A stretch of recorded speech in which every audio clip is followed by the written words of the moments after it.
que c'est une énergie qu'on appelle l'énergie base load, c'est une énergie de base, et elle peut remplacer rapidement et facilement l'énergie fossile qu'on utilise avec nos centrales thermiques à Blaus.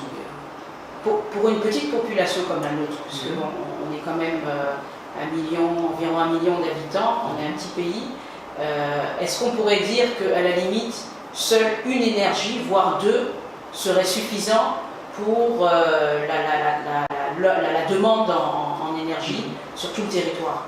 Est-ce que par exemple le solaire plus l'éolien pourrait suffire pour offrir l'électricité à toute la population? À toute la population, d'accord. En fait, non, il ne faut pas choisir une catégorie, il faut s'attaquer à tout, à toutes les énergies possibles et existantes à Djibouti. Pour le moment, à Djibouti, on s'intéresse plus au solaire, à l'éolienne et à la géothermie. Mais il faut s'attaquer aux autres types d'énergie. Mais ces énergies aussi, il faut un renforcement du mix énergétique. Il faut utiliser un peu de tout. Les fossiles, l'énergie fossile ici des centrales thermiques, ça va rester. Ça va rester sur un certain terme. Mais néanmoins, il ne faut pas oublier de développer à côté ce mix énergétique incluant toutes ces énergies. Pour ça, il faut avoir un réseau stable et fort pour pouvoir contenir toutes ces énergies intermittentes qui vont s'intégrer à ce mix énergétique. Donc il faut un peu de tout, il faut s'attaquer à tout. Et si on dit non, ça va, la population n'est pas nombreuse, il ne faut que ça, non. L'éolienne, par exemple, il y a des projets de 60 MW qui sont en cours, qui vont s'installer bientôt. Et il ne faut pas s'arrêter là, il faut qu'on va au-delà, qu'on installe des centrales de l'échelle du gigawatt, 1000 MW environ. Mais aussi, il y a aussi un projet avec de 30 MW au Grand Barra d'une centrale solaire photovoltaïque. On ne va pas dire qu'on va s'arrêter sur ces 30 MW.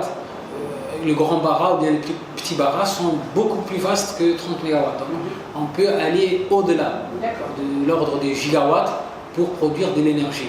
Cette énergie, bien sûr, la priorité d'abord, c'est le pays, on va utiliser ici. Et puis, pourquoi pas exporter aux pays voisins, la Somalie, l'Éthiopie, à tous les pays voisins, et même le Yémen, jusqu'au Yémen. Donc voilà. Et ça permettrait aussi, parallèlement, de développer tout le secteur industrie qui nécessiterait justement... lié à ces énergies, en fait. Lié à ces énergies. Ces secteurs industriels, c'est ce qui manque maintenant, le secteur industriel. Mais voilà, ça pourrait développer un secteur industriel fort et puis qui puisse répondre aux demandes. Vous avez fait vos études au Maroc et le Maroc a fait une centrale photovoltaïque, je crois. Donc c'est possible de faire ce genre de choses en Afrique et surtout des pays comme le nôtre qui n'a pas de pétrole. Donc c'est possible de faire une centrale qui peut être propre par rapport aux énergies fossiles qu'on achète, qui est polluante. En fait, oui, le Maroc il a développé beaucoup de types d'énergie. En fait, le solaire, l'énergie solaire est subdivisée. Il y a l'énergie photovoltaïque, mais il y a aussi le thermique, le thermophotovoltaïque. Donc, eux, ils ont développé le thermique et le photovoltaïque avec ce qu'on appelle des concentrateurs cylindro-paraboliques qui vont suivre l'ensoleillement et qui vont produire beaucoup plus qu'une centrale normale de photovoltaïque. Ils ont un peu de tout et la majorité des puissances installées sont à Ouarzazate. Et ils sont en avance, ils travaillent beaucoup dans le domaine de la recherche et ils investissent beaucoup dans ces deux types d'énergie en fait.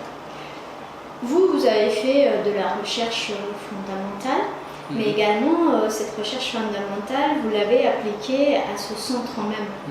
Donc, alors comment ça marche l'application de recherche? Non, j'ai plus fait une recherche appliquée. D'accord. C'est plus une recherche appliquée. Ma base est physique fondamentale, mais non, c'est une recherche appliquée que j'ai faite. On avait cette centrale solaire de 300 kW dont je vais vous présenter tout à l'heure, qui était installée, donc il fallait maintenant développer comment dire, non pas développer à l'échelle, mais c'est-à-dire développer des outils de recherche-développement autour. Et nous a servi des stations pilotes. On a fait son monitoring et on a exploité les données issues de cette centrale solaire et observé aussi comment cette centrale solaire se comporte dans ce milieu. Chaque localité a ses spécifications. On va dire non, nous et les pays du Golfe, on a le même climat. Non, on n'a pas le même climat. Chaque endroit a ses spécifications, diffèrent en termes de température ambiante, de température de module, de température d'humidité. Tout ça, ça diffère. La salinité, l'empoussièrement, c'est pas la même chose. Et nous, on a étudié ces aspects environnementaux. On a observé comment cette centrale se comporte, quand est-ce qu'elle est le mieux, quel produit elle est le plus performante, quand est-ce que ces performances sont un peu amoindries. Mais voilà, on a étudié ces aspects environnementaux, mais on a aussi essayé de voir comment s'est fait la dégradation des performances au cours du temps.